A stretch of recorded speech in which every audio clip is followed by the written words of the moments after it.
শারজাহের বুকে সাকিব সাকিব স্লোগান, ব্যাটে বলে সেই পুরনো সুরে সাকিব আল হাসান শোনালেন নিজের শ্রেষ্ঠত্বের গান। এমআই এমিরেটসকে সঙ্গী করে তিনি পা বাড়ালেন আরও এক অর্জনের দিকে। সেই ভিনটেজ অলরাউন্ডার যিনি একসময় রাজ করেছেন গোটা বিশ্বে, ঠিক সেই সাকিবের এক বিবর্তিত রূপ হয়ে শারজাতে পারফরমেন্সের প্রতিবিম্ব ফুটিয়ে তুললেন সাকিব আল হাসান। প্রথমে এমআই এমিরেটসের হয়ে ম্যাচ জয়ের কাজটা সহজ করে নেন সাকিব বল হাতে।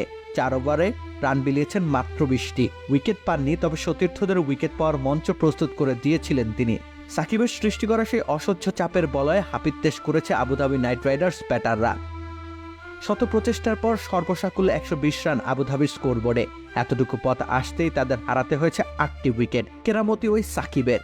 এরপর ব্যাট হাতে প্রায় অসাড় হয়ে যাওয়া সাকিবকে পাঠানো হলো মিডল অর্ডারে দলের চতুর্থ ব্যাটার হিসেবে।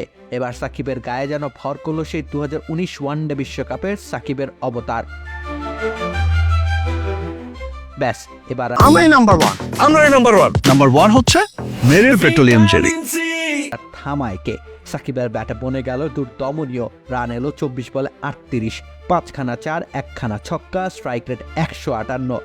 সেই সময় মরুর বুকে ওঠে সেই চিরচেনা স্লোগান সাকিব সাকিব।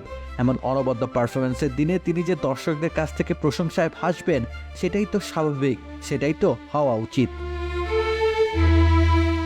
সাকিব অবশ্য ম্যাচটা শেষ করে আসতে পারেননি, তবে 118 রানের মাথায় যখন তিনি আউট হলেন তখন এমআই এমিরেটসের জয়ের জন্য প্রয়োজন ছিল সির্ফ 3 রান।